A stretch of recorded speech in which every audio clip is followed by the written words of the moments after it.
কেউ যদি জামাত ইসলামী ছাত্র শিবির নিয়ে ষড়যন্ত্র করেন, এটা ভালো করে মনে রাখবেন বাউফল সহ যারা আমার এই বক্তব্য শুনবেন, জামাত ইসলামী ছাত্র শিবির নিয়ে কেউ ষড়যন্ত্র করলে শেখ হাসিনার মতো ঔদ্ধত্যপূর্ণ এক মহিলাকে 5 দিনের মাথায় শুধু পদত্যাগ না দেশ ত্যাগ করতে হয়েছে।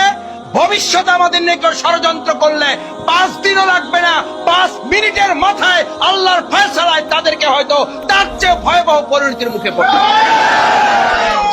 এই আন্দোলনের সবচেয়ে প্রধান মাস্টার মাইন্ড হচ্ছে জামাত ইসলামী ছাত্র শিবির। আমাদের ভাইয়েরা জীবন বাজি রেখেছেন, আমাদের ভাইয়েরা শহীদ হয়েছেন, ফাঁসির মঞ্চে ঝুলেছেন, তাদের কাছে আত্মসমর্পণ করেন নাই বলেই তারা মনে করেছেন জামাত ইসলামী ছাত্র শিবিরকে যদি ঠান্ডা করা যায় তাহলে এই আন্দোলনকেও ঠান্ডা করা যাবে।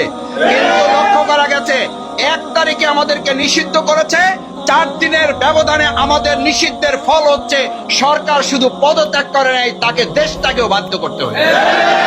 সুতরাং ভবিষ্যতেও কেউ যদি জুলুম করেন, কেউ যদি জামাত ইসলামী ছাত্র শিবির নিয়ে ষড়যন্ত্র করেন, এটা ভালো করে মনে রাখবেন বাউফল সহ যারা আমার এই বক্তব্য শুনবেন, জামাত ইসলামী ছাত্র শিবির নিয়ে কেউ ষড়যন্ত্র করলে শেখ হাসিনার মতো ঔদ্ধত্যপূর্ণ এক মহিলাকে 5 দিনের মাথায় শুধু পদত্যাগ না দেশ ত্যাগ করতে হয়েছে।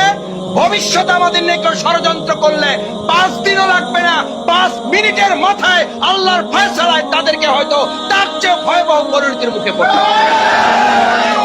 কারণ বাংলাদেশ জামাত ইসলামী কোন মানুষের কথা বলে না, মানুষের আন্দোলন করে না।